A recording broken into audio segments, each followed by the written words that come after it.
2025年11月24日，全球最先進電磁軌道炮，打爆習近平個玻璃心，令中共聞風喪膽。大家好，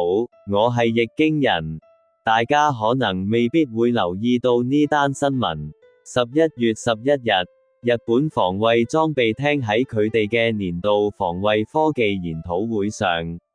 正式公佈咗一個超級先進嘅電磁軌道炮，專門對付高超音速導彈。呢支炮完全唔使用火藥，只靠電磁推動，聽落好似好科幻。其主要特點，速度超快，炮彈可以達到每秒2300米左右，即係大約7倍音速 Mach 7。試想像一下，彈頭飛得快過子彈，幾乎喺發射一刻已經同步擊中咗目標。燃料來源，完全係用電池同船上儲電系統發動，唔係用傳統嘅火藥，既環保又安全。炮身需要4個貨櫃大小嘅支援系統嚟處理電力同冷卻，但呢個設計令到成本低咗好多。每發彈丸只係25000美元，遠低於傳統導彈嘅價錢20至60倍。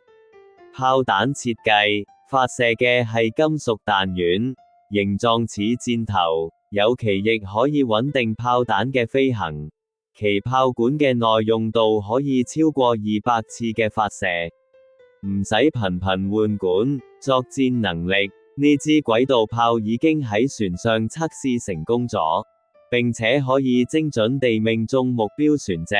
證明佢嘅能力有效攔截超音速導彈，甚至可以擊落中國嘅 DF-17高超音速導彈。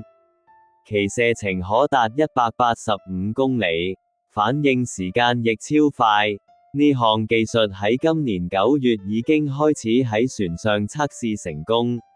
今次研討會先至詳細公佈結果。相比起之前美國放棄嘅 Railgun 計劃，日本真係搶先咗一步，估計幾年內就可以裝上自衛隊嘅艦艇上使用。對亞太地區嘅軍事平衡，電磁軌道炮將會係未來海戰嘅遊戲規則改變者。中共當然聞風喪膽啦。後記：中共操控術深邃5，玉華玻璃心，世事真係有冇咁巧啊！啱啱寫完上一則貼文，諗住寫今日呢一則貼文嘅時候，竟然俾我發現到呢單猛料，咁巧又係同玻璃心有關。話說咁啱呢一兩日，大陸爆出高市早苗有架車個車牌係3777，大陸媒體如獲至寶，看新聞報導，話呢個數字同77盧溝橋事變日期一模一樣，都係1937年7月7日，質疑係咪咁巧合啊？定係挑機啊？話題高市早苗車牌係3777。即時衝上微博熱搜第一，閱讀量超過6000萬。有愛國博主話，高市早苗架車用得呢個車牌號碼，證明高市早苗嘅右翼分子心態，直情認為高市早苗係軍國主義。大家都諗住今次又可以大炒特炒，高市早苗係軍國主義復辟，點知竟然俾大陸網民嘲笑返轉頭，可能因為好多中國人已經開始醒悟，嗰6000萬流量，大部分都係嘲笑嗰個報料者。3月7日同7月7日，正正就係高市早苗兩公婆嘅生日日期。原本一單諗住大炒玉華同玻璃心嘅猛料，即刻變成一單笑料。講返轉頭，玉華大家都耳熟能詳啦，其實玉華加埋玻璃心，就變成咗一件非常厲害嘅武器，而家基本上日日都發生緊啦。總之中共見到一啲佢唔順眼嘅嘢，佢就會發動輿論，話你玉華，好似你着件衫佢唔中意，就話你辱華，你嗰套戲入面啲對白，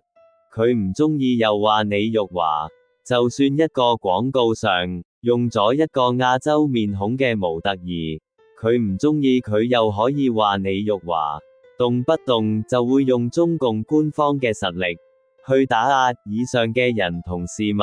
再配合埋玻璃心去包裝佢控制輿論嘅行為。辱華同玻璃心呢一對無敵組合，簡直進可攻退可守。中共自己更加主動向外大力宣傳中共係玻璃心，等一般人只係以為中共都係小氣啫，但實際上係以玻璃心嚟掩蓋中共其邪惡嘅動機，其目的都係為咗要控制輿論，仲要經常講大話，話俾大家聽中共係鬧不倒嘅，但係實際上剛啱相反。中共心知肚明輿論嘅威力有幾厲害，當日共產黨都係利用咗輿論嚟抹黑國民黨，令到中國人痛恨國民黨，於是共產黨先至可以打敗咗國民黨，才取得到今日嘅江山。所以中共而家喺世界上都用咗好多錢去收買傳媒，